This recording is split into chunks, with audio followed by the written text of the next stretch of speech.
On parle beaucoup des startups, mais moins de ces petites et moyennes entreprises qui fabriquent, réparent et tiennent nos territoires. Chaque année, 8000 d'entre elles cherchent un repreneur. Faute de candidats, beaucoup disparaissent dans le silence. Pierre-Emmanuel a choisi, lui, de leur tendre la main. Ingénieur passé par HEC, il a troqué les slides bourrés de buzzwords pour plonger dans la jungle des transmissions d'entreprise. Plus de 200 dossiers décortiqués et un search fund monté pour racheter une PME française. Aujourd'hui, dans cet épisode, il nous raconte comment aborder un patron vendeur, négocier la dette et faire grandir la boîte. Alors, sans plus tarder, place à Pierre-Emmanuel.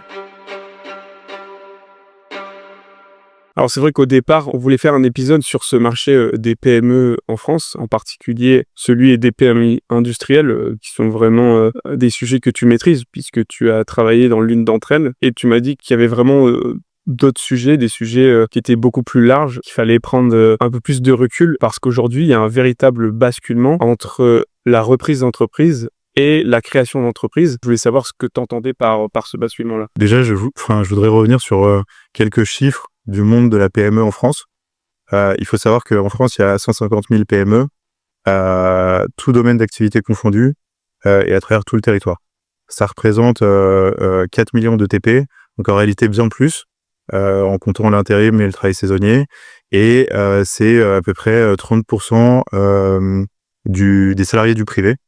Et ça représente aussi 23% de la valeur ajoutée de l'ensemble des entreprises. Donc déjà, on parle de quelque chose de conséquent. Après, deuxième chose, c'est le sujet de la reprise. Pourquoi on parle de la reprise? Et moi, pour te donner une anecdote, dans ma sphère personnelle, quand j'ai évoqué ce sujet de reprise d'entreprise, ça a tout de suite été relié à la reprise d'entreprise en difficulté, avec le côté romanesque qu'on connaît un peu à la Bernard Tapie, de reprise d'une entreprise en difficulté, où tu vas arriver, tu vas couper des têtes et tu vas faire repartir la société. Ça existe, mais c'est marginal. En réalité, la reprise d'entreprise, aujourd'hui, c'est un maillon indispensable pour la continuité et la performance de nos PME. Donc, c'est quelque chose qui est sous-coté, qui est peu connu par rapport à la création. Et on a toujours tendance à voir le prisme de l'entrepreneuriat à travers la création. Mais en réalité, on peut tout aussi bien entreprendre par l'acquisition. C'est ce que les Anglais appellent entrepreneurship through acquisition. Et c'est quelque chose de tout aussi passionnant et exaltant. Le marché de la création d'entreprise, il a été mis en avant par l'État, par la BPI. Il y a énormément de soutien financier. Il y a eu beaucoup de communication marketing. On sait que c'était quelque chose qui a longtemps été mené par même Emmanuel Macron dans sa campagne en 2007 où il parlait de Startup Nation. Comment aujourd'hui, concrètement, dans le secteur des PME tricolores, on peut voir une croissance et une tendance sur la reprise d'entreprise par rapport à la création d'une entreprise qui, elle, serait digitale, sans contrainte, avec la possibilité d'avoir une force de main-d'œuvre externalisée à l'étranger. Ouais, exactement. En réalité, et si je pouvais faire une comparaison, la PME, c'est vraiment, donc à nouveau, je le disais, peu médiatisé par rapport aux grands groupes et aux startups. Et en réalité, on pourrait le comparer un peu à la classe sociale moyenne, c'est-à-dire des entrepreneurs qui travaillent dur, qui créent beaucoup de valeur, mais qui sont aussi effectivement matraqués fiscalement et au niveau normatif. Donc les leviers, il y en a plusieurs, hein, mais il y a des leviers étatiques. C'est à l'État aussi d'aider, et aujourd'hui c'est largement fait par la BPI, et les politiques essayent de le faire, mais il y a encore beaucoup d'efforts à faire en ce sens. Et voilà, mais pour autant, il faut qu'on soit fiers de nos PME, fiers des collaborateurs qui y travaillent. C'est une terre d'entrepreneuriat et d'opportunités, la PME. Et je suis assez convaincu, et sans doute on y reviendra, mais qu'il faut réussir aussi à libéraliser la reprise d'entreprise à des profils d'entrepreneurs qui sont plus jeunes, parce que la stat, c'est il faut 21 ans en moyenne pour monter une ETI en France, et du coup il faut un temps long. Et il faut des exemples comme Moed Altrad ou Bernard Arnault qui ont repris à la trentaine les sociétés Boussac et ce qui deviendra le groupe Altrad, pour en devenir des leaders mondiaux dans leur domaine. Est-ce qu'aujourd'hui, tu vois des secteurs, des industries dans lesquelles il ne faut pas se lancer? Est-ce que d'un point de vue macro, il y a des choses que tu as repérées? Est-ce que la restauration, en fait, c'est très compliqué de se lancer aujourd'hui si tu n'es pas un franchisé de McDonald's ou de Burger King? Est-ce qu'il y a des secteurs encore qui résistent à ça et qui ont des atouts à faire valoir aujourd'hui sur un marché qui est globalisé? Ouais, bien sûr. Écoute, je suis persuadé il reste des secteurs. Après, il y a des secteurs qui sont plus difficiles que d'autres, c'est clair. Et notamment, et ça rejoint un des critères du Search Fund, qui oriente la reprise d'entreprise sur des entreprises qui travaillent uniquement en B2B, donc business to business, donc avec d'autres entreprises. Pour plein de raisons, mais en gros, tous les business B2C, et donc business to client, en gros, ça va être des business qui vont être difficilement finançables par un LBO. Et c'est des business qui sont assez cycliques, qui sont assez variables et sur lesquels tu peux effectivement, comme l'exemple que tu donnais du restaurateur, subir par des aléas qui sont extérieurs, des baisses drastiques de ta clientèle et du coup te mettre en difficulté. Donc oui, il reste des choses. Après, il faut savoir que la France est très financiarisée. Il y a beaucoup de fonds aussi de private equity qui regardent ces opportunités-là, mais il reste, c'est sûr, des opportunités de build-up sur certains métiers qui sont très spécifiques, à forte valeur ajoutée, et qu'il est possible encore de faire rayonner à l'international. C'est intéressant parce que tu as parlé de Search Fund, tu as parlé de LBO, tu viens de parler de build-up, donc c'est des termes qu'on va définir et qu'on verra par la suite, notamment sur le modèle de financement que toi, tu as choisi pour la reprise d'entreprise. Mais peut-être avant ça, comment toi, quand tu as eu cette réflexion-là de te dire, après ton expérience dans une PME, tu avais le choix entre soit créer une entreprise, soit reprendre une entreprise. Comment tu as fait ce choix entre les deux? Moi, j'étais déjà passé par la reprise d'entreprise. J'ai vu à quel point c'était, je suis déjà passé à travers la création d'entreprise. J'ai vu à quel point c'était difficile. Il faut savoir, il y a une stat, c'est 95% des entreprises qui sont reprises existent et perdurent 5 ans après. Quand dans une création d'entreprise, de nouvelles sociétés, des startups par exemple, tu as 50% des entreprises qui auront disparu au bout de 5 ans. Donc moi, j'ai expérimenté la création d'entreprise. Je sais à quel point c'est difficile. Et la reprise d'entreprise, à travers mon expérience pro passée, j'ai vu, et pour avoir parlé à plein de dirigeants de société, ils m'ont tous dit, si j'avais su, je l'aurais fait plus tôt. Et en fait, je me suis dit, aujourd'hui, il n'y a pas de frein réellement qui me contraignent pour me dire, t'es pas en capacité de reprendre une société. Et donc, c'est pour ça que je me suis orienté naturellement vers la reprise, parce que, à nouveau, je te le redis, c'est une terre d'opportunités et d'entrepreneuriat. Et en fait, tu as tendance à dire que oui, avec la création, tu vas pouvoir créer quelque chose de scalable, tu vas pouvoir faire plein de choses. En réalité, avec la reprise d'entreprise, tu peux faire tout autant de choses. Tu peux innover, tu peux faire du build-up, tu peux aller à l'international, voilà, il y a plein de leviers de croissance qui s'offrent quand tu reprends une société. Et du coup, c'est tout aussi intéressant. Et moins risqué, parce que, en gros, ouais, je disais juste, au lieu de partir de la page blanche avec une création, tu vois, avec une reprise, tu reprends déjà quelque chose qui existe, tu as une trésorerie, tu as un chiffre d'affaires, tu as des clients, tu as des fournisseurs, tu as des collaborateurs, tu as un marché, tu as une vraie douleur de marché, tu vois, tu adresses quelque chose, c'est des sociétés qui sont résilientes et ça te donne déjà un socle. Et à partir de ce socle-là, voilà, tu peux explorer plein de choses. Donc c'est passionnant. Un repreneur, c'est quelqu'un qui va arriver avec un cahier des charges, une structure en place et des contraintes qui sont beaucoup plus tangibles, beaucoup plus visibles par rapport à un créateur d'entreprise qui, lui, va pouvoir éviter ces contraintes en choisissant un marché, en choisissant un logiciel, par exemple, s'il veut se lancer dans le numérique. Du coup, en termes de profil de personne, qu'est-ce qu'il faut pour être orienté vers la reprise? Non, je pense qu'il y a plusieurs choses. Il y a la création. Je crois qu'il y a 42% des startups qui échouent parce que le pain point, la douleur de marché identifiée, n'était pas la bonne. Donc en gros, c'est des profils où effectivement, il faut être ultra convaincu et parfois, faut pousser le curseur à fond, etc. Pour autant, il y a aussi beaucoup d'entrepreneurs qui perdent du temps parce que la douleur de marché, en fait, il n'y en a pas. Donc en fait, tu as un espèce de tunnel en sortie d'école, et là, je m'adresse plutôt à des jeunes entrepreneurs qui sortiraient d'école de commerce ou d'école d'ingénieur ou peu importe, et qui se disent, en gros, je vais aller dans l'informatique, je vais aller dans le soft, je vais aller dans le SaaS, parce que en fait, c'est tout ce que je connais, c'est tout ce que je maîtrise à ce stade de ma carrière en termes de connaissances techniques et sectorielles. Et c'est ultra bouché. C'est-à-dire que aujourd'hui, si c'est pour réinventer la roue et refaire un SaaS, un énième SaaS, en gros, il y aura pas forcément de débouchés et l'aventure sera intéressante, Mais l'idée, c'est quand même, in fine, de gagner de l'argent avec cette structure, avec cette création de valeur. Et ce que je dis juste, c'est qu'avec la reprise d'entreprise, c'est un moyen beaucoup plus sécurisé d'arriver à entreprendre et à réussir par la reprise.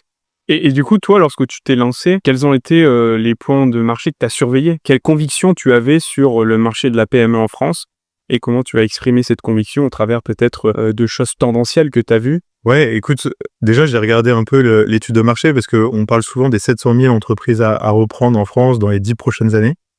Donc ça, c'est un vrai, c'est un vrai truc. Pour autant, c'est bien d'analyser ce chiffre parce que déjà, ça donne une première indication qui est globalement fausse, à savoir que le marché soit plutôt acheteur que vendeur, à la main des acheteurs que des vendeurs. En réalité, c'est pas tout à fait vrai parce qu'il faut savoir qu'un repreneur va mettre entre 18 et 24 mois pour reprendre une structure. Quand un cédant, à partir du moment où il décide de céder son entreprise, il va mettre 9 mois. Donc, c'est un ratio de 1 sur 3 et grosso modo, tu vas avoir 3 acheteurs sur un dossier. Voilà. Donc ça, c'est un premier truc à mettre en perspective. Donc, une première lecture. Deuxièmement, ce chiffre des 700 000, il sort d'où? En réalité, en France, tu as 2,8 millions d'entreprises. Si tu exclues toutes les auto-entreprises qui n'ont pas forcément vocation à être vendues a priori. Et en gros, la stat, c'est que tu as 25% des dirigeants qui ont plus de 55 ans, dirigeants et dirigeantes, et du coup, qui auront vocation à vendre dans les 10 prochaines années. Donc, si tu fais 25% fois 2,8 millions, t'arrives sur les 700 000. Et en fait, ces 700 000, c'est un chiffre qui est largement sous-estimé et surestimé. Sous-estimé pourquoi? Parce qu'en réalité, le motif de départ de cession pour départ à la retraite, c'est 40%, 42%, je crois. Et la deuxième partie, c'est 38% pour motif de changement d'activité du dirigeant. Donc là, on voit que ça s'est décomplexé vis-à-vis des entrepreneurs et c'est plus la vision de l'entrepreneur qui va rester 40 ans dans sa boîte, qui l'aura fondée et qui cédera au moment de la retraite. Donc ça, c'est sous-estimé. Et en même temps, c'est largement surestimé dans la mesure où parmi ces 700 000 entreprises, en fait, tu n'en as que 53%, enfin 53% ont 0 salarié. Donc, bon an, mal an, avec ce double effet, considérons que c'est 700 000 et donc sur ces 700 000 sur les 10 prochaines années, en réalité, t'en as plus que pardon. Et le calcul derrière ça, c'est aussi de se dire que sur ces 700 000 entreprises, il y en a 10%, c'est des PME, 90%, c'est des commerces et locaux commerciaux. Donc, en réalité, tu fais 10% des 700 000, tu obtiens 7 000, 70 000, pardon. Et en gros, le chiffre à retenir, c'est qu'en gros, tu as 7 000 entreprises à reprendre, grosso modo, par an en France. Le chiffre officiel, c'est 8 700 entreprises qui sont cédées en France par an. Donc, ça, c'est important de comprendre ce chiffre. Et donc, nous, on a regardé ce marché-là, on a regardé toutes les opportunités qui s'offraient à nous pour reprendre une entreprise, et on s'est dit quel est le meilleur moyen pour reprendre une entreprise. Donc, on a regardé vraiment tous les modèles qui s'offraient à nous, et on s'est arrêté sur le modèle du search fund. Peut-être avant de parler du modèle de financement, sur ces 8000 entreprises qui aujourd'hui sont disponibles à la vente, entre guillemets, chaque année en France, c'est quoi la typologie d'entreprises qu'on va retrouver? Est-ce qu'on va parler d'une entreprise de dératisation à une conciergerie immobilière? Est-ce que c'est des entreprises qui valent 300 000 euros? Est-ce que c'est des entreprises qui en valent 300 millions? On est sur quel scope en fait? Le profil type de ces sociétés, c'est une entreprise qui fait 2 millions d'euros de chiffre d'affaires pour 15 salariés. Et c'est un modèle qui est très intermédiaire. Pour des valorisations supérieures à 1 million d'euros, en fait, tu as 85% des dossiers qui sont intermédiaires. Et au-delà de 3 millions d'euros, c'est 100% des dossiers qui sont intermédiaires. Mais pour répondre à ta question, en gros, c'est des sociétés qui sont valorisées pour la plupart, on va dire 1 million et 10 millions d'euros, quoi.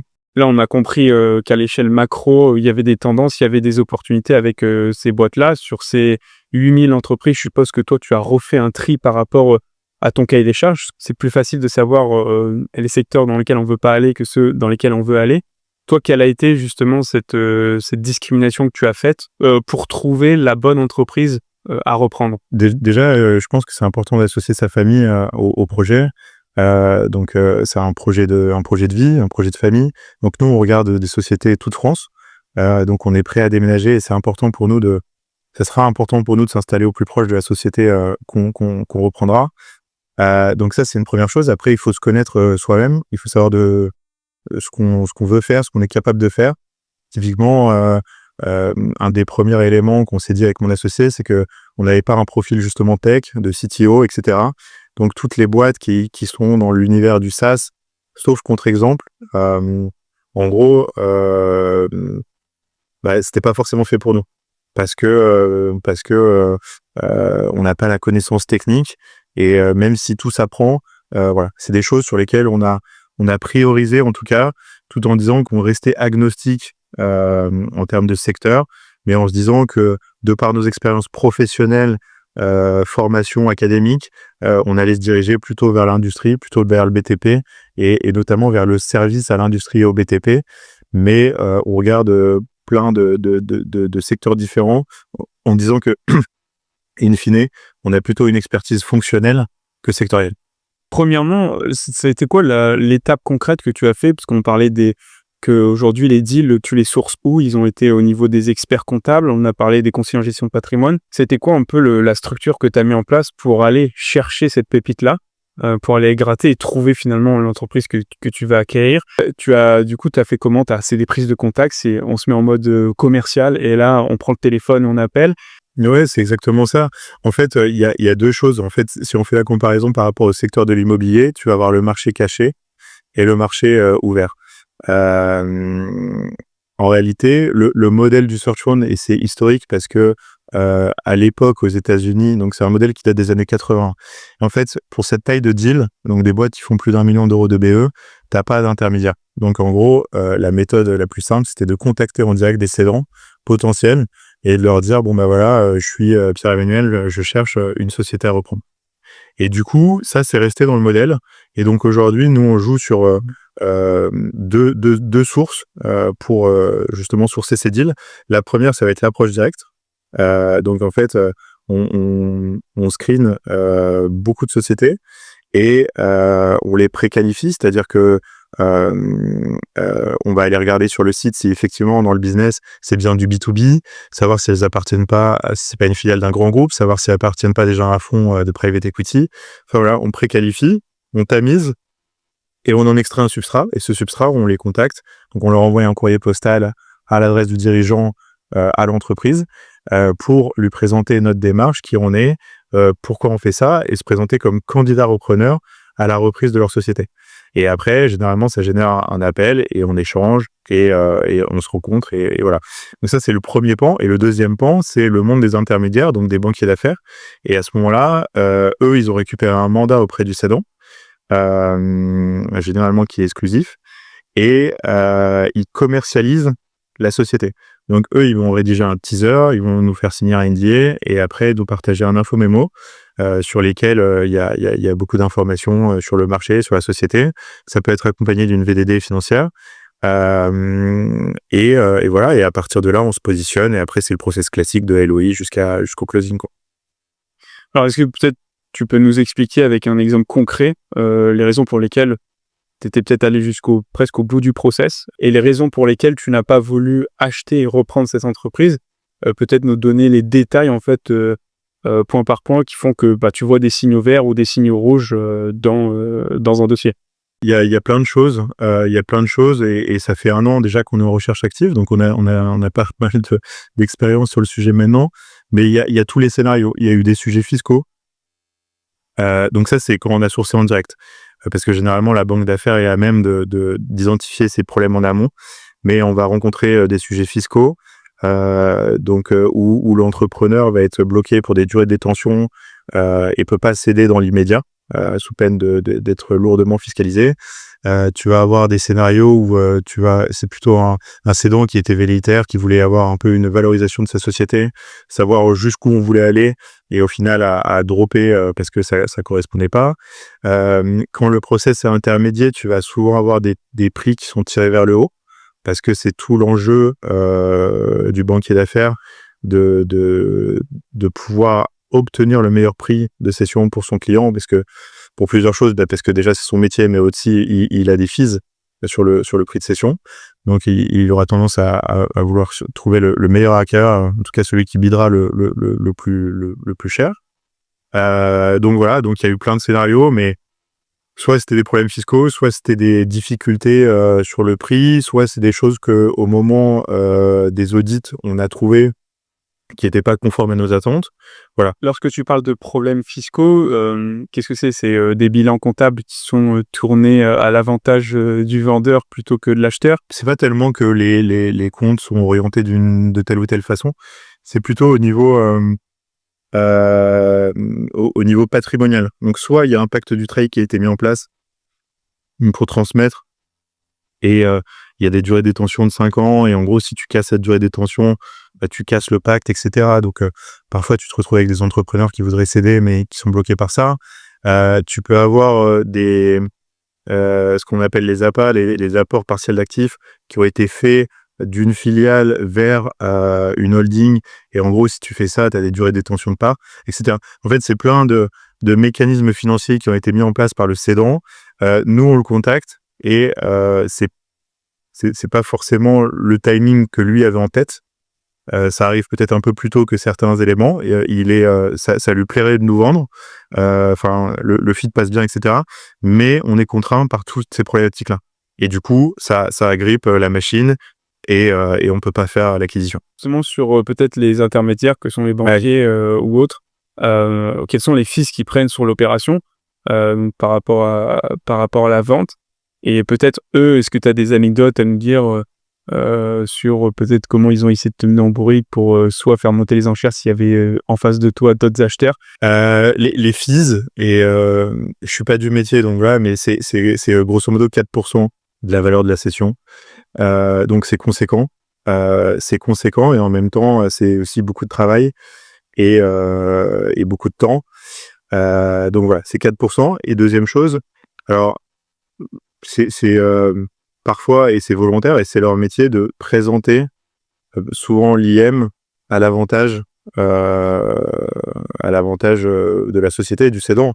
C'est-à-dire qu'il y a des choses qui sont pas forcément mises en avant, et c'est pas entre guillemets un mensonge, c'est plutôt on va orienter la chose pour que et bah pour mettre en avant tout simplement, et vendre la société au meilleur prix, quoi. Donc charge à nous de poser les meilleures questions, les questions les plus pertinentes, de faire éventuellement des calls experts, de décortiquer vraiment tout cet IM, de regarder les données financières, et normalement les audits vont servir à évacuer tous ces doutes, et à la fin des audits on peut enclencher la partie du closing. Donc sur cette due diligence que vous faites, ça va être surtout de la donnée financière que vous allez regarder, puisqu'on a dit déjà que vous allez regarder la croissance du marché. Est-ce que tu vas aller chercher, tu vas regarder peut-être les masses salariales ou ce genre de choses, ou toi, dans ton optique de dire comment je vais créer de la valeur au sein de cette structure, tu vas aller déceler des choses directement dans le bilan comptable? Ouais, bien sûr. En fait, il y a plusieurs DD. En réalité, tu peux faire autant de DD que tu veux, mais tu es contraint aussi par tes moyens financiers, parce que ça coûte cher. C'est quand même des experts à chaque fois que tu sollicites, des cabinets. Donc nous, il y aura une DD financière, légale, sociale, et après, tu peux avoir des DD commerciales, informatiques. Enfin voilà, tu peux descendre en granularité vers énormément de choses. Et après, à nouveau, je te redis, mais c'est un truc de contrainte financière, et quel est le budget que tu veux y allouer. Et sachant que la DD Strat, c'est nous qui avons l'affaire, parce que voilà, on est en capacité de la faire. Mais tout ce qui est financier, légal et RH, social, ça c'est des cabinets externes qui vont le faire, parce qu'on a besoin aussi de nous stamper, et nos investisseurs ont besoin d'avoir une sorte de réassurance par rapport aux gens qui vont auditer la société. Et justement, vis-à-vis de ça, on parle souvent, donc la reprise se fait via un multiple de l'EBITDA d'une entreprise. Comment, justement, par rapport à cette valorisation que vous allez faire sur ça, comment toi, tu vas poser, quelles sont finalement l'opinion que tu as avec ton associé sur la vision de changement que tu vas apporter? Parce que on a évoqué le LBO, donc qui est le leverage buyout qui a été démocratisé par des fonds d'investissement américains, qui visent justement à mettre de la dette pour, en restructurant une entreprise, que ce soit du point de vue, enfin à la base c'était plutôt une restructuration au niveau optimisation du management, puis après ça a été l'internationalisation et puis la numérisation d'entreprise. Quelle est ta vision là-dessus? Parce qu'aujourd'hui, il y a même des gens qui pensent que en mettant des softwares d'IA pour réduire certaines parties de l'entreprise, on va aller gagner des points d'EBITDA puisque ta valorisation d'entreprise se fait là-dessus. C'est quoi la vision que toi tu as sur les modèles de changement quand tu arrives dans cette entreprise-là que tu vas racheter? Il y a deux choses. Pour moi, il y a la reprise d'entreprise en difficulté. C'est un pan très distinct. Et nous, ce qu'on fait, c'est on recherche une société qui est rentable in bonis et même qui fait plus de 10% de marge de BE. Donc, c'est des boîtes qui marchent très bien. Et nous, notre rôle, c'est d'avoir une approche déjà hyper humble quand on arrive en tant que repreneur. Et ça va être de dire, on va essayer de faire aussi bien que ce que vous faisiez actuellement. Et c'est déjà un challenge. Parce que ça reste des entreprises assez exceptionnelles. Et si notre rôle, c'était de venir et de jour 1, dire OK, en fait, le tableau Excel pour faire du commercial, c'est pas terrible, mais on va faire plutôt un CRM parce que on est passé dans un grand groupe, on a vu ci, on a vu ça. Ça, c'est la pire des conneries. Et si tu veux foutre la boîte au tapis, c'est le meilleur des scénarios. Donc, c'est d'arriver, de dire voilà, on est les repreneurs de la société. On va se rencontrer, on va construire un projet d'entreprise ensemble et on va partir et on va écrire une nouvelle page de la société ensemble. Et entre guillemets, ce que je dirais sur les 100 premiers jours, c'est continuer à faire ce que vous faisiez.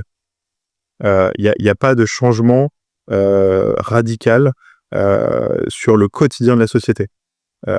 Et après, dans un second temps, c'est effectivement de nous voir comment on peut apporter notre pierre à l'édifice, apporter de la valeur. Et ça peut se faire par du build-up, donc racheter une entreprise similaire dans une région différente. Ça peut être peut-être le dirigeant précédent, il a pas voulu par manque de volonté, par manque de temps, par manque de plein de choses, aller par exemple à l'international, faire de l'export, voilà, toutes ces choses-là. Et c'est à ce moment-là, nous, de voir comment effectivement on peut apporter de la valeur ajoutée pour continuer à faire grandir la société, parce qu'une entreprise qui ne grandit plus, c'est une entreprise qui finit par mourir. Et donc, comment on peut, nous, apporter ce dynamisme pour continuer à développer la société et l'emmener vers un nouveau palier. Mais c'est essentiellement ça. Mais par contre, il faut vraiment avoir une approche très super humble, parce que c'est des gens qui ont réussi à craquer quelque chose dans leur domaine et qui sont des gens très compétents, très respectés.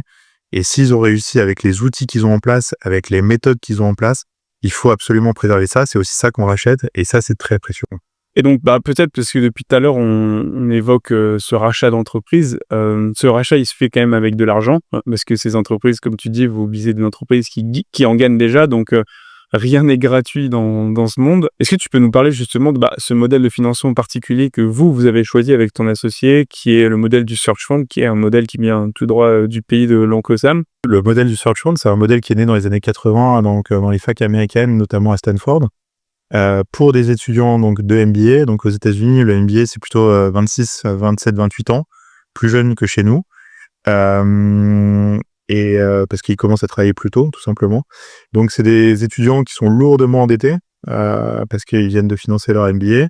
Ils n'ont pas forcément la bonne idée, la bonne douleur de marché à adresser pour créer une entreprise, mais ils veulent entreprendre et notamment entreprendre par l'acquisition. Et ils n'ont pas forcément les ressources financières pour racheter une société à eux seuls. Et donc là, l'idée, ça va être de les accompagner. Et si je dois simplifier, c'est reprendre une PME en étant accompagné par des business angels à la sauce PME.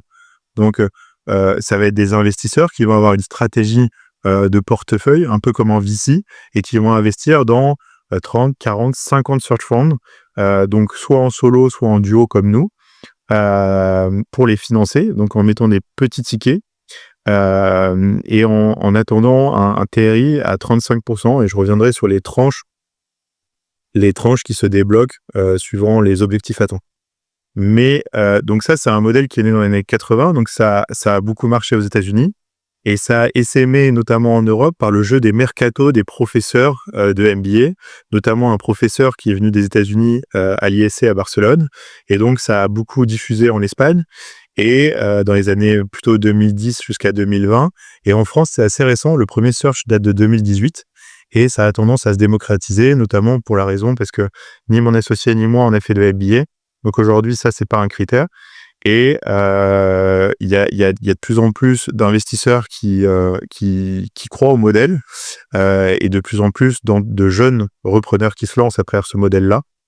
Et donc aujourd'hui, la difficulté, c'est de trouver des belles sociétés, des belles PME à reprendre, quoi. Ce modèle-là, on comprend bien que les investisseurs, ils cherchent un peu comme tu l'as mentionné dans l'écosystème startup, hein, des entrepreneurs qui vont pouvoir faire grandir une entreprise ou ne serait-ce que la maintenir sans détériorer la valeur qu'elle peut créer. C'est quoi peut-être le profil type que cherche un investisseur en search fund? C'est quoi la vision de ces investisseurs? Est-ce que c'est des investisseurs aussi internationaux? Si je reviens juste sur les investisseurs, donc c'est un microcosme. C'est des gens qui investissent quasiment que dans cette classe d'actifs. Et c'est des gens qui vont investir aussi bien au Chili qu'en Israël, qu'aux États-Unis. Voilà, dans plein de pays différents. Et donc nous, pour te dire, dans nos investisseurs, il y a des investisseurs qui sont anglais, italiens, espagnols et français. Donc ça reste européen, mais grosso modo, c'est des investisseurs qui sont effectivement internationaux. Pour revenir sur ta première question, sur la typologie des searchers qui sont cherchés, donc c'est des gens qui pourraient avoir la typologie d'un étudiant de MBA, c'est-à-dire une personne généralement qui a fait malgré tout des études supérieures, qui a eu une première expérience significative professionnelle réussie, qui fait un MBA pour passer un nouveau cap et voilà. Donc c'est un peu cette typologie-là qu'on va retrouver. Après, les investisseurs sont assez friands de gens qui sont passés soit en private equity, soit en banque d'affaires, c'est-à-dire en M&A, ou encore mieux, ceux qui ont une expertise et une expérience opérationnelle de gestion de PME. Voilà. Et généralement, ce qui est souhaité aussi, alors ça peut se faire en solo ou en duo. Il y a pas mal d'investisseurs qui aiment bien les duos parce qu'ils ont tendance, d'après les stats, à surperformer les solos, mais il n'y a pas de vérité générale par rapport à ça. Mais grosso modo, ça va être ça la typologie d'entrepreneur qui est souhaitée. En se disant, et ils sont convaincus de ça, les investisseurs, c'est que en fait, ils savent qu'on n'est pas non plus des CEO ultra aguerris avec 20 ans d'expérience, mais ils savent que on est des très bons CEO en devenir. Et ça, ils misent sur nous à ce moment-là, en se disant que eux, ils vont nous apporter aussi beaucoup de valeur parce qu'ils vont nous mentorer au moment de la recherche, au moment de l'acquisition et au moment de la gestion de la société. Et en plus de ça, vu le cahier des charges associé au modèle de reprise, qui réduit considérablement les risques, en gros, tout ça mis bout à bout fait que, grosso modo, l'opération, elle sera viable dans le temps, à coup sûr, à 100%. Aujourd'hui, on assiste à un vrai basculement entre le monde du capital risque et le monde du capital investissement. Jusqu'à présent, c'était deux mondes qui étaient assez différents dans leur modèle de gestion des risques, justement, puisque ça reste des financiers. Aujourd'hui, on voit que le capital risque est en train de vraiment venir manger ce marché-là, en tout cas désire le manger, en désirant investir sur des entrepreneurs qui vont plus chercher à faire du rachat d'entreprise, du M&A pour construire des mastodontes. Je me souviens qu'on avait parlé il y a 2 ans à peu près, tu m'avais dit qu'il y avait des fonds de venture capital qui essayaient, qui voulaient. Là, ça y est, on est là-dedans, la plupart des fonds ont cette thèse-là. Comment tu expliques que toi, tu avais vu ça il y a 2 ans et aujourd'hui, c'est quelque chose qui est en train de se produire sur le marché? Ouais, écoute, je sais pas si j'avais la bonne vision au début. Ce qui est sûr, c'est que quand je suis sorti du master HEC entrepreneur, c'était encore la vision startup où tu levais beaucoup sur un pitch, il n'y avait pas besoin d'être rentable et l'argent coulait à flot. Aujourd'hui, ça a bien changé dans le monde des startups, des VC. Donc aujourd'hui, il faut être rentable pour lever. Donc je pense que c'est une bonne chose. Pour autant, aujourd'hui, ce que je vois, c'est qu'il y a une contraction de l'économie en général. Et en fait, les LPs, d'une manière globale, ont besoin de sécuriser et ce qu'on peut appeler le private equity, parce que au final, le search, ça reste, on va dire, ça pourrait se rattacher à une émanation du private equity. Aujourd'hui, le private equity apporte, on va dire, est considéré comme un investissement plus sûr. Et le search va venir apporter en plus un rendement qui est supérieur à du private equity traditionnel, parce que les promesses de rendement des fonds de private equity sont de l'ordre de 20%, quand le search fund exige un TRI à 35%. Donc au final, Pour eux, c'est un peu la croisée des chemins entre le monde du PI, le monde du VC, ce search fund qui finalement apporte des rendements assez sécurisés et assez hauts. Et du coup, c'est pour ça qu'aujourd'hui, tu as énormément d'investisseurs qui s'intéressent à ce modèle-là et qui veulent investir dans le search. Et au niveau justement de cette structure de financement, dans le modèle du search fund, il y a 2 phases. Une première où on va chercher l'entreprise, donc on va se faire financer pour cette phase, et une seconde qui va être l'argent qu'on va lever pour racheter l'entreprise. Quelles sont un peu les 2 typologies d'investisseurs que tu vas trouver? Quels sont aussi peut-être les rendements? Est-ce qu'il y a des investisseurs qui sortent dès la première phase? Comment ça se passe à ce niveau-là? Ouais, effectivement, c'est en 2 phases. Donc, tu as une première phase qu'on va appeler une phase de sponsoring. Donc, grosso modo, tu vas lever entre 400 000 et 600 000 euros suivant si tu as un duo ou un solo search. Et donc, cet argent-là, il va servir à financer des bureaux, de prendre des stagiaires, de financer des due deals, etc. Et donc, ça finance tes 2 ans de recherche. Et après, ça marche sous forme d'un capital call, c'est-à-dire que en fait, la première table de capitalisation te donne un pourcentage de détention. Et si par exemple, tu avais 10% de la première table de capitalisation, tu peux mettre à hauteur de 10% de l'equity nécessaire pour racheter la société. Et voilà, donc c'est un mécanisme assez simple. Et effectivement, généralement, sur une table de capitalisation, tu as 30% des investisseurs qui suivent pas, 70% qui suivent. Et donc, après, tu as un droit de préférence, c'est-à-dire que les parts qui sont laissées par les investisseurs partants sont préemptées par les investisseurs restants. Donc, ils ont le droit de préempter. Et si il reste toujours de l'equity gap à aller chercher, tu peux aller à l'extérieur pour aller chercher et continuer le financement. Mais pour revenir et pour simplifier, parce que pour bien expliquer aux gens qui nous écoutent, si je prends l'exemple d'une boîte qui vaut 20 millions d'euros, en gros, aujourd'hui, le ratio, ça va être 10 millions d'equity, c'est-à-dire de fonds propres, de cash que toi, tu dois amener, et 10 millions de dette bancaire. C'est à peu près ça. Nous, en fait, avec le search, ce qu'on va aller chercher, c'est 10 millions d'equity. Donc, en gros, tous les investisseurs qui co-investissent à nos côtés, c'est des investisseurs qui vont mettre des tickets significatifs et c'est ce qui va nous permettre de regarder des sociétés qui sont valorisées jusqu'à, par exemple, 20 millions d'euros, mais ça peut être plus. Vous parlez des investisseurs. Un investisseur, il a son modèle de gestion des risques. Donc, on a parlé de la personnalité, de la typologie de l'entrepreneur qui va financer, aussi de l'entreprise peut-être avec qui, le marché dans lequel l'entrepreneur va se lancer, avec lequel il a peut-être plus ou moins de préférences ou de connaissances. Mais un investisseur, ça souhaite quand même faire un retour sur investissement, si possible le plus rapidement possible. Comment lui, il obtient de la liquidité après que le deal soit fait? Lui, il a envie de sortir, il a envie de matérialiser la réussite de son investissement. Comment ça se passe? Est-ce qu'il y a un marché qui s'est structuré du secondaire? Est-ce que l'entreprise met en place des mécanismes pour faire sortir ces personnes? Ou même vous, à hauteur de combien vous êtes propriétaire finalement de l'entreprise à la fin? Ouais, écoute, c'est super intéressant. Il y a des questions vraiment importantes. Ce qu'il faut comprendre dans le search, c'est que c'est un modèle vraiment différent aussi du private equity. Ça ressemble à du private equity unitaire parce qu'en gros, c'est le rachat d'une seule et unique société dont nous-mêmes on deviendra les dirigeants. Ce qui est très différent avec le private equity, c'est que les fonds de private equity ont des durées de détention de 5 ans en moyenne. Donc grosso modo, ils vont vouloir sortir, faire un exit. Et à peine rentrés dans la société, ils vont vouloir maximiser la valeur de sortie. Parfois, en prenant des décisions aussi qui peuvent être court-termistes. Alors, le private equity en général apporte beaucoup de valeur pour plein d'aspects, parce qu'ils vont avoir tendance à professionnaliser, à rationaliser, à faire plein de choses en interne pour la performance des entreprises. Donc ça, c'est top. Mais nous, la vraie différence qu'on a avec le private equity, c'est qu'on est evergreen. C'est-à-dire qu'on n'a pas d'horizon de sortie prédéfini. En gros, tous les investisseurs qui sont à nos côtés, et généralement c'est des entrepreneurs eux-mêmes, attendent un rendement, parce que sinon ce ne seraient pas des investisseurs, mais aucun ne demande une durée de détention ou de sortir à 7 ans. Donc en fait, le rendement, le gain pour eux se fera au moment soit de la cession totale de la société. Donc à ce moment-là, c'est un scénario où tout le monde sort, y compris nous.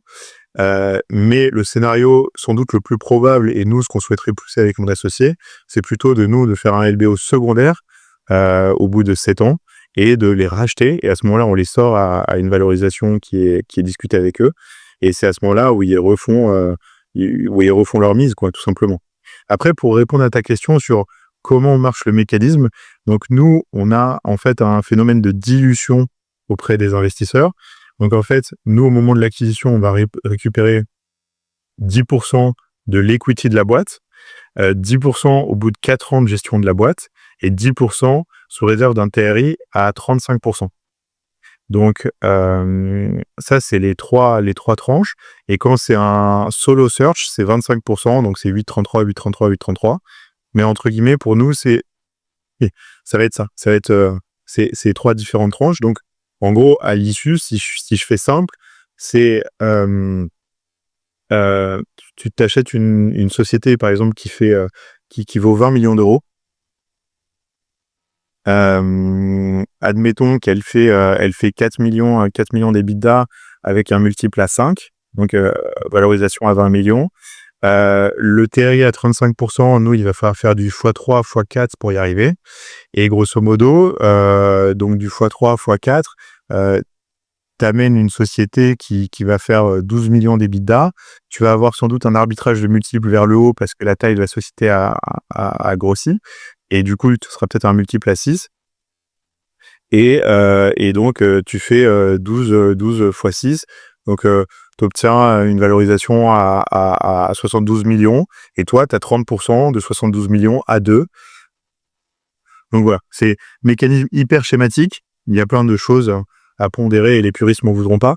Mais grosso modo, c'est ça. Et au niveau peut-être de la gouvernance, du coup, puisque on voit qu'en part actionnariale, vous n'êtes pas majoritaire, ça se passe comment au niveau des prises de décision au niveau du board? On sait que dans le monde de la création d'entreprises, donc des startups, lorsqu'on fait rentrer des investisseurs, il y a beaucoup de clauses pour protéger les investisseurs, que ce soit des liquidations préférentielles ou autres. Est-ce qu'on a les mêmes mécanismes pour le search fund? Alors oui, tu as des clauses comme ça. Après, tout est négociable et tout est négociable notamment en fonction de entre guillemets, de la beauté de la cible. Pardon. Après, ce que je peux te dire, c'est que nous, en fait, on va avoir un phénomène de reverse vesting. Donc, en fait, les 30% de la société, sans rentrer dans le détail, mais on les a au début. Et après, ça sera décaissé. Mais bref, avec 30%, l'idée, c'est qu'on soit l'actionnaire prépondérant de la table de capitalisation. Donc, grosso modo, et c'est ça qui nous plaisait aussi dans le modèle, à l'inverse de partir avec un fonds minot qui aurait peut-être, ou 2 fonds minots qui auraient en tout 60% de la boîte, et pour le coup, tu es vraiment, on va dire, dans une relation constructive, mais malgré tout, c'est quand même eux qui décident. Là, c'est nous qui décidons pleinement. Donc nous, on va définir un board de la société avec un panel représentatif de certains de nos investisseurs, mais grosso modo, on aura un poids qui sera conséquent, et tout le reste des actionnaires, donc une quinzaine, auront des parts de détention aux alentours de 10, entre 10, 5%, etc. Donc, ce qui fait que, effectivement, si ça se passe mal et que tu es un très mauvais CEO et que tu prends que des mauvaises décisions, tu pourras te faire sortir. C'est déjà arrivé, notamment en Espagne, je crois. Pour autant, c'est pas l'idée. L'idée, c'est de se dire, OK, en fait, et c'est pour ça que, grosso modo, les investisseurs cherchent des futurs CEO, et les 3 termes, c'est hungry, humble and smart. Et ça, c'est vraiment le triptyque. Et il faut être en capacité, une fois que tu es CEO, d'écouter ton board. Et eux, ils ont l'expérience et la légitimité. Et grosso modo, si tu as repris une société, que tu respectes tous les critères du search, donc grosso modo, tu sais que c'est une boîte ultra résiliente. En réalité, il y a à nouveau, il y a peu de chances que ça se passe mal. Donc oui, c'est un scénario qui existe. Pour autant, il est ultra limité. Et l'avantage du search, c'est que c'est un modèle très entrepreneurial de par la structuration capitalistique de l'opération, qui fait que toi, tu es prépondérant et que tous ceux qui sont investisseurs avec toi, ils sont ultra minoritaires. Et est-ce que tu aurais des exemples de succès de search fund, que ce soit peut-être en Europe ou même aux États-Unis, en nous donnant des chiffres, les marchés qu'ils ont paquets, et peut-être à décortiquer pourquoi ils ont réussi, pourquoi leur search fund a réussi? Ouais, écoute, déjà plusieurs choses. Donc aujourd'hui, c'est un écosystème qui s'est structuré. Tu as des investisseurs qui sont individuels, donc tu peux investir via ta holding. Mais il y a aussi des fonds qui se sont dédiés au search fund. Donc en gros, c'est exactement la même chose. Ils vont agréger des LPs qui sont des patrons de PME, qui veulent mettre, mais qui veulent pas gérer en direct. Et généralement, et toujours, hein, c'est des fonds qui investissent que dans cette classe d'actifs. Donc, il y a un des fonds aux US qui a 1 milliard sous gestion. Donc, ça commence, c'est petit encore à hauteur de la gestion d'actifs dans le monde et notamment du private equity, mais ça commence à avoir un peu de poids. Et après, ouais, il y a des exemples qui sont retentissants, mais il y a des très beaux exits. Alors, j'ai plus le nom en tête, mais je pourrais te retrouver. Un searcher qui a poussé son search jusqu'à l'IPO aux US. Et puis, tu as un autre searcher qui a fait un exit, je crois, à 350 millions d'euros, de dollars. Je fais pas la conversion, mais grosso modo, c'était ça. Voilà, en partant d'une petite structure. Et je crois que c'est un searcher qui a repris, lui, un peu tardivement. Il avait peut-être 45 ans, quelque chose comme ça. Bah, écoute, je pense qu'on a balayé vraiment tout le sujet. Est-ce que si tu avais un dernier conseil peut-être à donner à un entrepreneur qui souhaiterait reprendre une entreprise, quels seraient, toi, les obstacles que tu as vus et les erreurs que tu as faites, si tu avais une liste à nous donner? Peut-être les conseils que je donnerais, c'est qu'il faut être hyper ouvert. En fait, il faut faire parler de son projet. Ça peut venir de n'importe où. En fait, moi, j'en parle à mon coiffeur. J'en parle à chaque fois que j'ai l'occasion d'en parler. J'en parle. Et grosso modo, tu sais jamais sur quoi tu peux tomber. Pareil, tu peux avoir plein d'a priori sur certaines boîtes. En réalité, et faut pas se mentir, en le search, tu vas aussi regarder ce qu'on appelle des boring business. En gros, des business qui sont pas sexy, qui sont loin des métropoles, voilà, qui feront pas forcément briller dans des dîners en ville, en société, mais peu importe. En tout cas, moi, c'est pas ce qui m'anime. Mais ce que je veux dire par là, c'est que c'est aussi important parfois quand t'es confronté à une société, en fait, c'est bien de soulever la pierre, de regarder sous le capot, parce qu'en réalité, tu peux trouver une pépite, quoi. Et il y a plein de choses qui vont te faire te dire que c'est pas la bonne taille, c'est pas ci, c'est pas ça. En réalité, tu peux avoir une holding qui remonte beaucoup de fees, tu peux avoir beaucoup de frais cachés, tu peux aussi avoir des dirigeants qui se payent énormément. On a vu des dirigeants qui se payaient 1 million d'euros. Enfin voilà. Et ça, facialement, quand tu vas regarder les chiffres de la boîte, bah, tu vas se prendre un EBITDA à 200 000, tu vois. Et en fait, en retraitant toutes ces choses-là et en reconstituant le puzzle, en fait, tu as une boîte qui fait 15% de marge de BE, voire plus, et qui est une pépite ultra cachée, etc. Donc, il y a un côté un peu chasse au trésor et il faut se donner tous les moyens pour y arriver, en parler un maximum, rencontrer du monde, toquer à toutes les portes et l'opportunité, à nouveau, c'est une question de timing, il y a une question de malgré tout de chance, hein, dans cette démarche. Mais en tout cas, voilà, le jeu en vaut clairement la chandelle. Et je pense qu'in fine, il faut de plus en plus de repreneurs en France parce que, à nouveau, la PME, c'est une terre d'entrepreneuriat et d'opportunités. Et je suis persuadé que le plus de repreneurs on aura, le plus l'économie se portera mieux et bien. Et ce que je veux dire aussi par là, et ce que j'ai vu, et si tu me donnes un moment juste pour parler de ça, c'est en fait, on mesure rarement, mais c'est la responsabilité sociale et sociétale d'une entreprise. En fait, il y a rarement des lieux de cohésion aussi intenses où tu vas avoir tous les milieux sociaux qui se parlent, malgré tout, toutes les religions, tous les niveaux d'études. Et en fait, tout ça, c'est des micro-sociétés où les gens tirent dans le même sens. Et ça, c'est super précieux. Et en fait, aujourd'hui, si tu perds ça, et il y a quand même une entreprise sur 3, faute de repreneurs et faute de préparation à la transmission qui ferme, et ben si tu perds ça en local et tu perds du lien social, quoi. Tu perds de la cohésion au niveau aussi national. Et moi, ce que je suis persuadé, c'est que la politique ne pourra pas tout régler. Aujourd'hui, ça doit passer par l'économie. Il faut aussi qu'il y ait des entrepreneurs qui s'engagent. Il faut qu'il y ait des entrepreneurs qui disent les choses et qui apportent des solutions. Et voilà. Et je suis persuadé de ça. Et si t'as des en local, en fait, si tu as des entreprises qui ferment, c'est pas juste l'entreprise qui va fermer, c'est le sous-traitant de rang 2, de 3. Ça veut dire le boucher, le boulanger. En fait, tout cet écosystème qui est périphérique, qui va disparaître. Donc, c'est hyper précieux. Préservons nos savoir-faire dans nos territoires.